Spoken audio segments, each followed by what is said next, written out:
विवाहित बेटे या बेटी का पिता की संपत्ति पर नहीं है कोई अधिकार। क्या शादीशुदा बेटे का अपने पिता की संपत्ति पर कोई हक होता है? अगर आपका जवाब हाँ है तो राजस्थान हाईकोर्ट का ये फैसला आपकी सोच बदल देगा। जी हाँ, हाईकोर्ट ने साफ कहा है कि विवाहित या व्यवसायिक बेटे का पिता की निजी यानी स्वयं अर्जित संपत्ति पर कोई अधिकार नहीं होगा। और सबसे बड़ी बात, अदालत ने बेटे पर 1 लाख रुपए का हर्जाना भी लगा दिया है। मामला सवाई माधोपुर का है, जहां श्याम सुंदर खत्री ने अपने कमाई से एक मकान बनाया था। मानवीय आधार पर उन्होंने बेटे रितेश और बहू को अपने घर में रहने दिया, लेकिन समय के साथ बेटा ये मान बैठा कि घर उसी का है। फिर झगड़े बढ़ने लगे और बेटा पिता को ही मुकदमों में घसीटने लगा। पिता ने घर खाली करने की मांग की। निचली अदालत से लेकर अपीलीय अदालत तक हर जगह फैसला पिता के पक्ष में गया। इसके बावजूद बेटा हाई कोर्ट पहुंच गया, लेकिन हाई कोर्ट ने साफ कह दिया कि पिता ने सिर्फ रहने की अनुमति दी थी, यह कोई कानूनी अधिकार नहीं है और पिता की निजी संपत्ति घर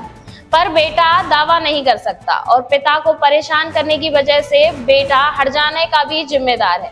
ऐसे मुकदमे सिर्फ पिता पुत्र के रिश्तों को नुकसान पहुंचाते हैं। पिता अपनी संपत्ति का उपयोग अपनी इच्छा से कर सकता है, किसे देना है किसे नहीं, ये पूरी तरह पिता का अधिकार। ये फैसला सामाजिक रूप से भी बड़ा संदेश देता है कि माता पिता की निजी संपत्ति पर शादीशुदा बेटे का हक नहीं और ना ही वह इसे अपनी जन्म सिद्ध संपत्ति समझ सकता है। अब इस पर आप क्या सोचते हैं? क्या यह फैसला बिल्कुल सही है? आपकी इस पर क्या राय है? कमेंट करके जरूर बताइए।